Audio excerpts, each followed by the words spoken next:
Welcome to another edition of Braddock Media's Pre-Orders and Prototype. This week's episode, we are looking at the Prime 1 Studio Harley Quinn statue. This is the Suicide Squad version. She is pretty impressive when it comes to her height. She's 28 inches tall. Her price point, though, is quite high. She's $969.99 US, which is up there, but being the same height as the Alien Big Chap, I think, was $799.99, and that was, 8-ish years ago when that one came out. So inflation and price value, and the Prime One Studios are quite big. This does come with a lot of different pieces, which you'll see throughout this here. So yes, she's coming out March 2018, January to March. So not until this time next year, and even possibly longer. So this is the exclusive version. What makes her the exclusive version is she comes with the alternative angry damaged head portrait. So there's actually 4 heads that this comes with, which is with the exclusive version, which is pretty amazing actually when you think about all the different pieces that it comes with. So let's take a look here. So yes, 28 inches tall. She's Yeah, she is quite a massive piece. I'm not exactly sure why I've got a blurry photo here. Let's try this again. There we go. So she comes with one alternative, so a normal portrait, a smirking portrait, a bubblegum portrait, and an alternative angry damaged portrait. So yeah, 4 different heads. High quality resin for lifelike skin effect. So we'll see how that shows up in the photos. We'll take a look at that. But yeah, 15 inches wide and 13.78 inches in length. So yeah, actually pretty amazing. Let's start off with just jumping into some of these pictures here. So this is the first shot, which I've again had up here. This is the exclusive damaged angry face, which is what Sideshow is making it exclusive. I'm having an issue already off the bat because it doesn't actually really look like Margot Robbie. And I think that's something that I really wanted to see come across on this one.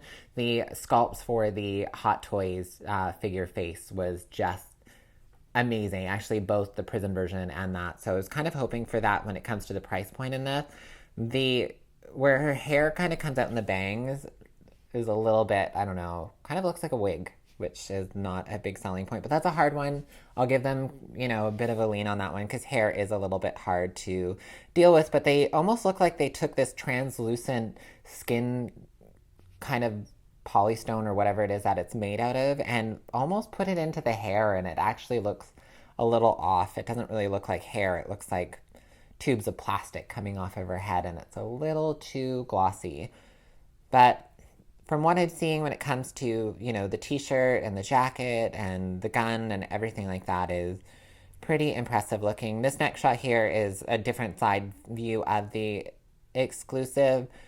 Again, I'm not really seeing Margot Robbie here. Like I'm seeing an attempt on Margot Robbie, but not so much. I love the belt detail. The bat doesn't really look like wood. It looks like plastic. I think they could have done a little bit better of a job when it comes to making it look like an old wooden oak bat in a way, and roughed up as well, especially if they're going to give you a roughed up kind of portrait. Here's a more up close shot of the face. There's something a little too, I think, pointy in the jaw and the nose that's not really coming across as Margot Robbie like. It almost like her face is a little bit too long off the front here. And again, that hair on the side with the pink and blue looks like plastic. It looks actually quite kind of weird. Here's another shot of the exclusive face.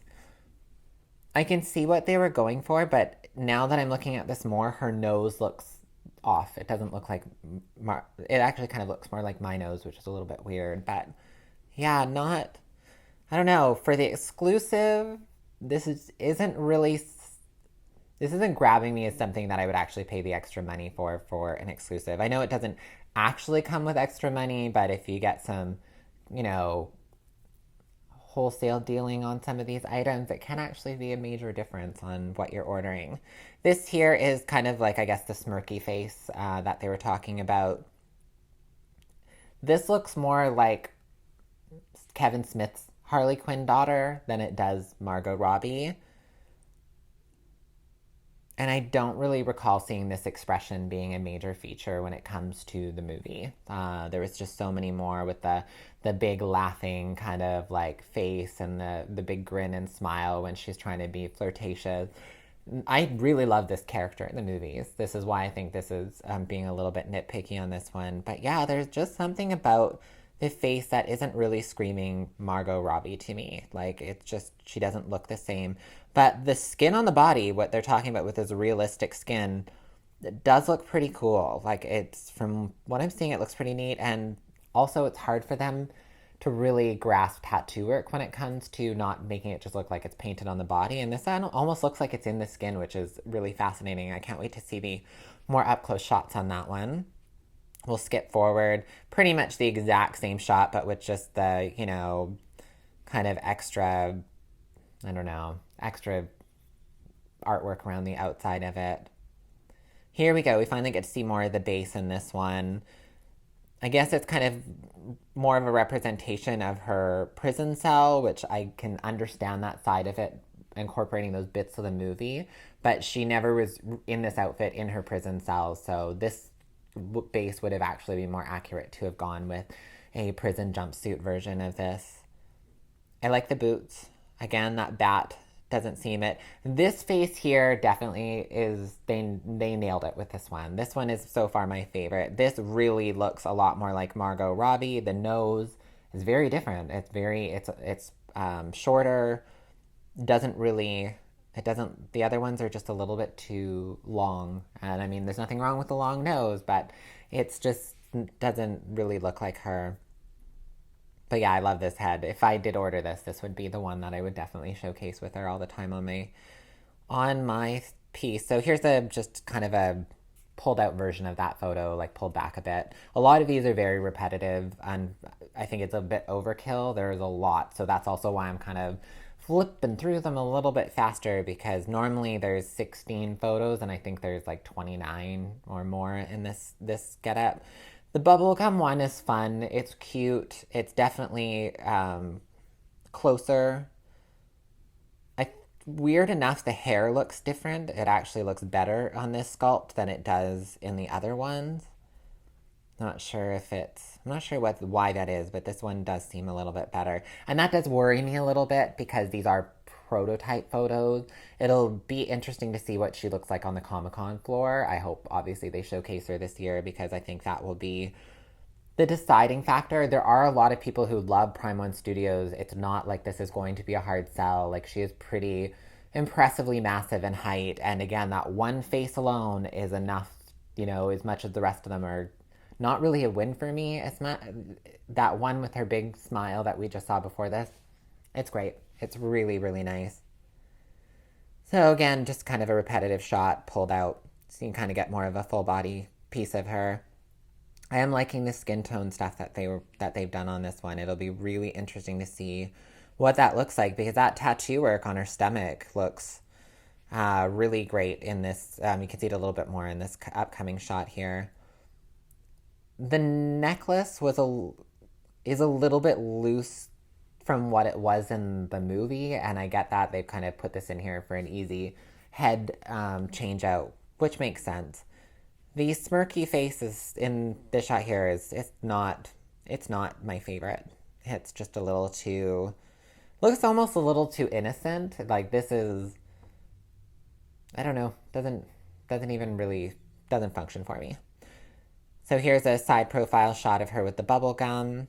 It's cute, but again, that big smiley face one is my favorite. Here's a better kind of shot of the body, a little bit closer. Again, a lot of these are super repetitive. But the detailing on the shirt, I can't actually tell if that's fabric, but I think it's actually sculpted, which is pretty impressive in itself, to be able to get white cotton to kind of come across on this level. They've done a really good job. The jacket looks like it's sculpted as well. It's pretty impressive. I am noticing that Prime One really has been nailing a lot of the. I watch a couple different YouTubers that do reviews, and the Prime ones are actually pretty impressive. The one thing that they seem to be nailing is they're nailing the bases, they're nailing the poses, and they're nailing just the angles of the expression in the faces, and that's something that I think Sideshow's been a little bit lacking in the last couple of years here. So this next shot here with that face, this is the one I would, there's no doubt about it. This is the one that would always be showcased. The pigtails, again, though, look like plastic. They look weird. So I think the whole body has been made out of this lifelike, realistic material.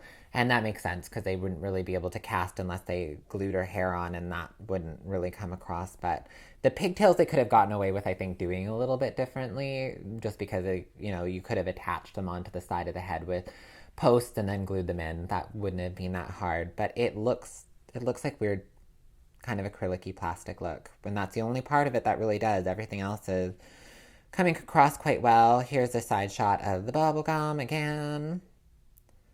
And then another side shot of the smirky face. I get it, they're just kind of like cycling through all the different head shots, but we're already seeing the body.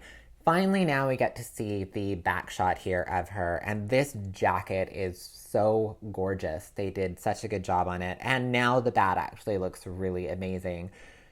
I think the hardest part about this is, unless you have a rotating base, you are never going to see this detailing in her belt, her underwear, the bat. All of this alone is probably the coolest detailing on the statue. Rocks out compared to the front. So that's really unfortunate in a way to lose that much of it, because nobody's going to pose her. Like if she had kind of a tilting up head where she was looking and you could see maybe the side profile, that would have actually been a better selling point for this, because then totally I would pose her that way.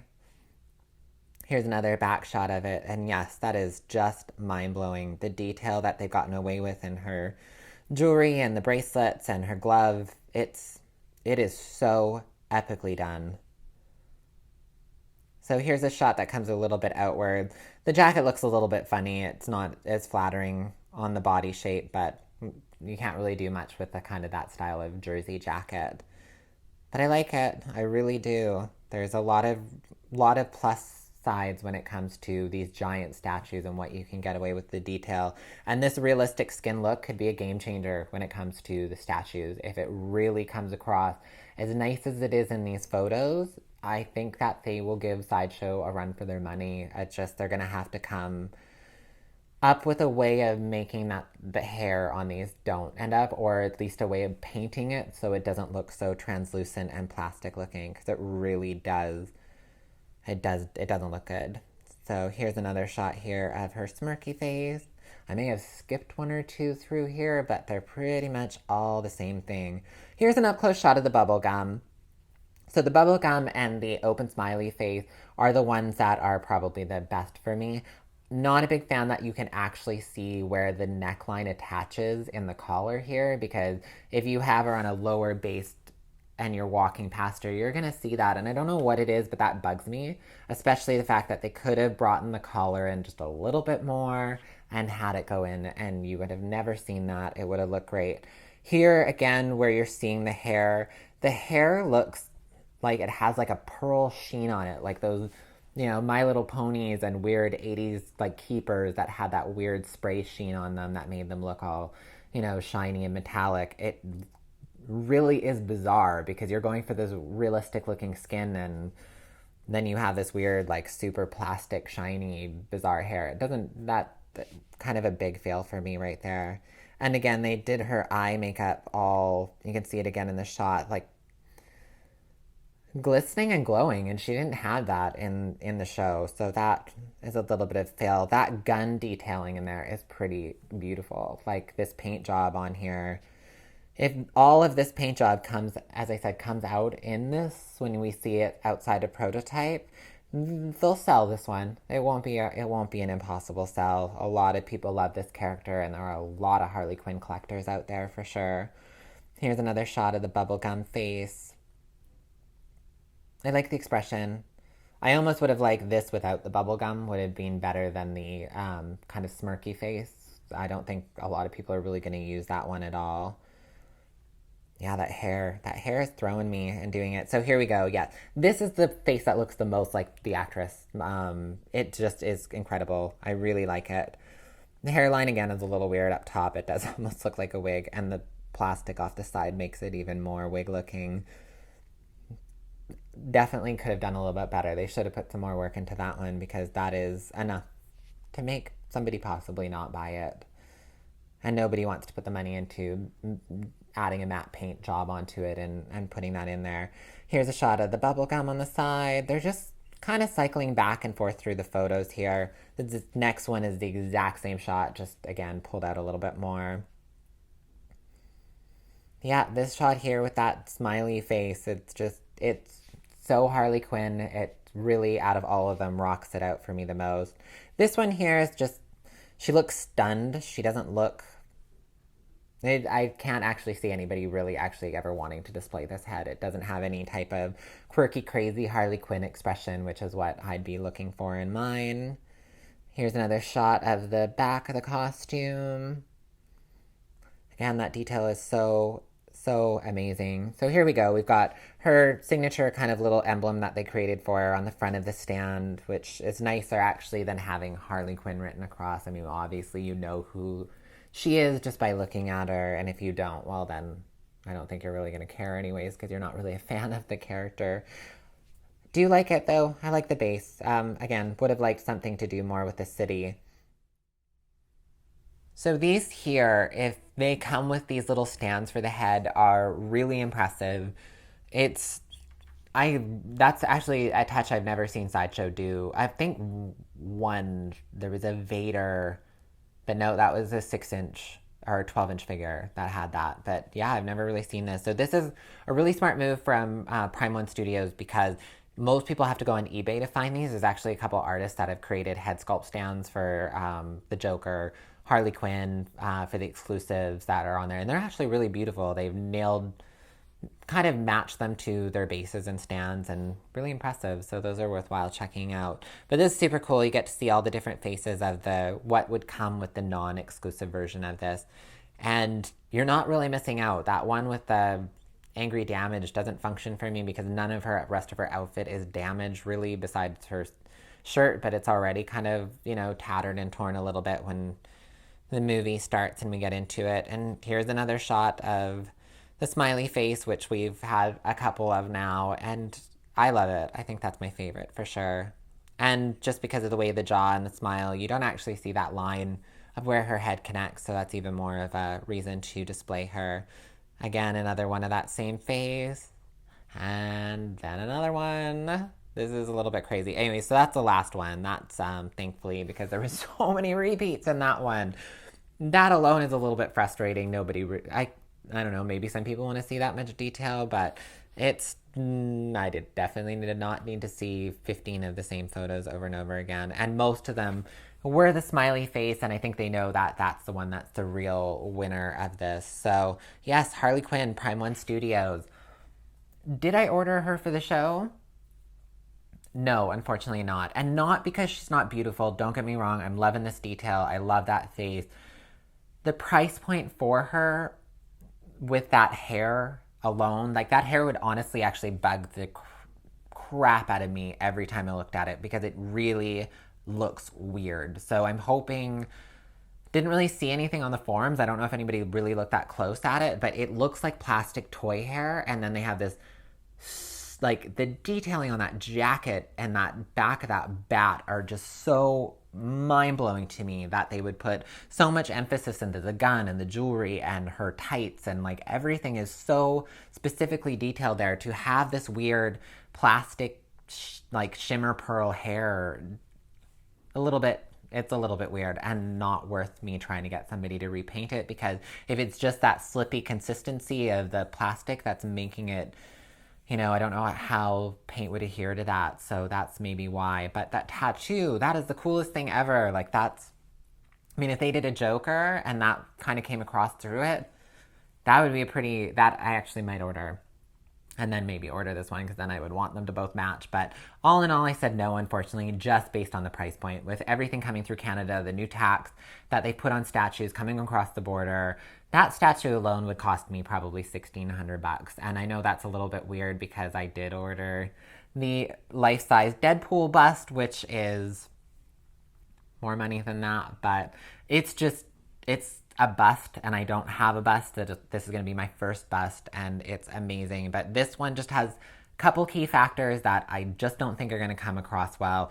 I'll wait to see what it looks like on the Comic-Con floor. I can't see this one selling out as an exclusive, and even if it does, I'm okay with the non-exclusive. I don't really care about the exclusive head. I wouldn't actually use it in displaying her anyway. So that's pre-orders and prototype this week with the Prime One Studio Harley Quinn Suicide Statue. Thank you for tuning in. Click the subscribe button below. I don't want you to miss out on more episodes here, and leave a comment in the comment section. Tell me what you think about this statue and if that hair thing would bother you or if it's just something I'm being a little too nitpicky with. And I will see you all next week on Pre-Orders and Prototypes. See you then.